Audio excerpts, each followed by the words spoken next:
Hello everyone, একটা নতুন travel ব্লগে তোমাদের সবাইকে ওয়েলকাম। আসামের কাজিরাঙা ন্যাশনাল পার্ক হলো পৃথিবীর সবথেকে বেশি সংখ্যক ওয়ান হর্নড রাইনোর বাসস্থান।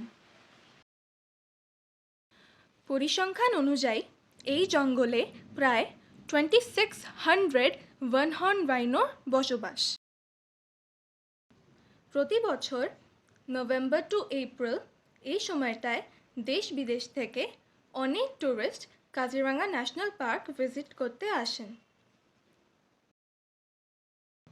ব্রহ্মপুত্রের উপত্যকায় অবস্থিত এই জাতীয় উদ্যান প্রতি বছরই বর্ষায় ফ্লাডেড হয়ে যায়।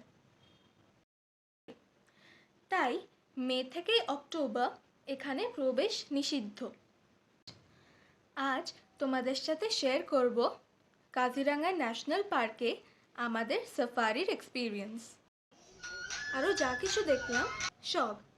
গুয়াহাটি থেকে প্রায় 5 ঘন্টার জার্নি করে আমরা রাতের দিকে কাজিরাঙা পৌঁছেছিলাম। আয়রা, বরগোস এছাড়াও অনেক ভালো ভালো হলিডে রিসর্ট এখানে রয়েছে। পরের দিন ভোর 5টায় উঠে আমরা চলে এলাম এলিফ্যান্ট সাফারির জন্য। সকালে 5:30 এবং 6:30 এই দুটো স্লটেই শুধুমাত্র এলিফ্যান্ট সাফারি করা যায়। হাতির পিঠে শুরু হলো আমাদের জঙ্গল সাফারি।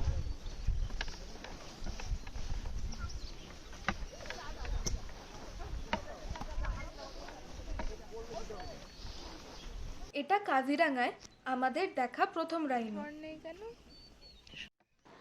কাজিরাঙার জঙ্গল কিন্তু একটা ওয়েল নোন ইন্ডিয়ান বার্ড অবজারভেটরিও। এখানে অলমোস্ট 500 পাখির প্রজাতি দেখতে পাওয়া যায়। ওই দেখো, একটা মাম্মা আর baby rhino quality time spend করছে।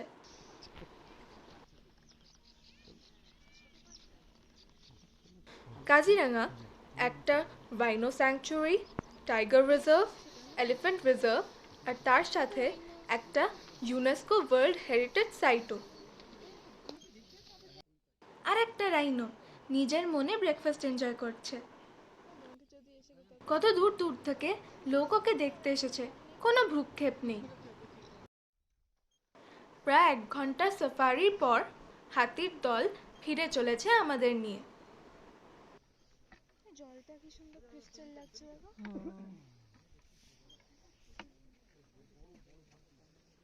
যেখান থেকে এলিফ্যান্ট সাফারি শুরু হয়েছিল সেখানেই আমাদেরকে আবার নামিয়ে দেওয়া হলো। হাতিটাকে উপহার স্বরূপ কলা খাইয়ে আমরা ফিরে চললাম। ওর নাম লক্ষ্মী। আমাদের সাথে সাথে এখন লক্ষ্মীরও বাড়ি ফিরে যাওয়ার পালা।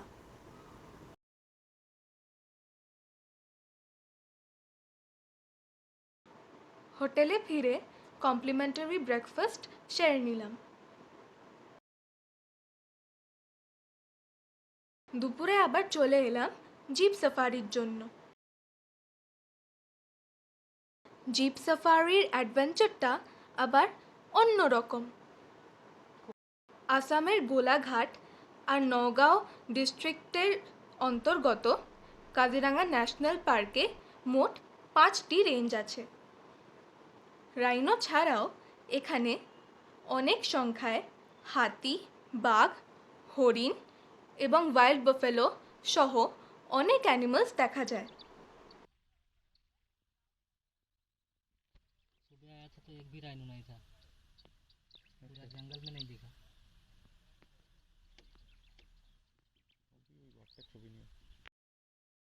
গাড়ি থামিয়ে অনেকক্ষণ রাইনোটাকে দেখার পর আমাদের জিপ আবার এগিয়ে চলল। ওই যে একটা ওয়াইল্ড বাফেলো। 430 স্কোয়ার কিলোমিটার জুড়ে অবস্থিত এই ভাস্ট ন্যাশনাল পার্কে গ্রাস মেডোজ, ওয়েটল্যান্ডস, ডেন্স ফরেস্টস সব রকমের হ্যাবিটাটই চোখে পড়ে। তাই এখানের বায়োডাইভার্সিটিও দেখার মতো। ওই দেখো মঙ্গুস।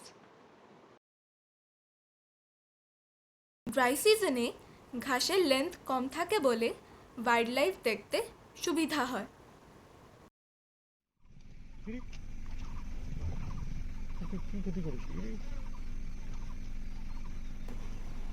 দূরে একটা বড় গন্ডার ঘন জঙ্গলের ভেতরে ঢুকে যাচ্ছে। একটা দলছুট হাতি একা একা ঘুরে বেড়াচ্ছে। ওকে নাকি দল থেকে তাড়িয়ে দিয়েছে। আমরা এগিয়ে চললাম। গাড়ির সামনে বিশাল এক গন্ডার। The Great Indian Rhino is the second largest rhino in the world. একটা adult male rhinoর weight 2 tons অবধি হতে পারে। সাইজ বা ওয়েট যতই বেশি হোক না কেন, ওরা কিন্তু 40 কিলোমিটার/আওয়ার স্পিডে দৌড়াতে পারে। জিপ সাফারি করতে করতে বিকেল হয়ে এলো। অপূর্ব সিনিক বিউটি দেখে এবং অনেক ওয়াইল্ড লাইফ দেখে মন খুব খুশি। टाइगर वाइगर ने खा लेता है ना, तभी गुस्सा आता है। और अभी ये मीटिंग समय का है, ये भी बहुत डेंजर होता है।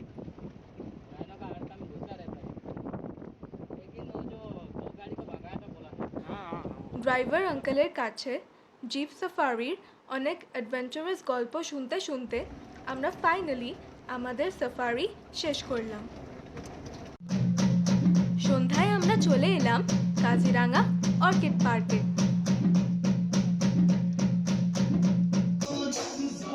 প্রতিদিন সন্ধ্যায় এখানে লোকাল আর্টিস্টরা বিভিন্ন রকমের ফোক আর্টস পারফর্ম করেন। আসামের বিহু ডান্সের কথা তো আমরা সবাই জানি।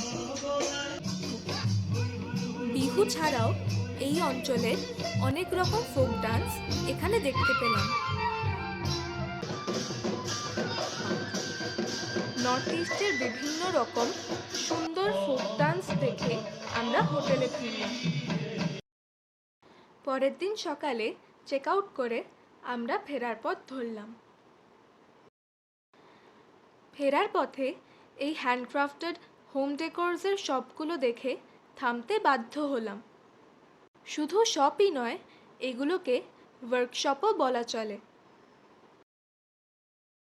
পছন্দ মতো অল্প কিছু জিনিস কিনে আমরা বাড়ি ফিরলাম। ব্লগটা এখানেই শেষ করছি।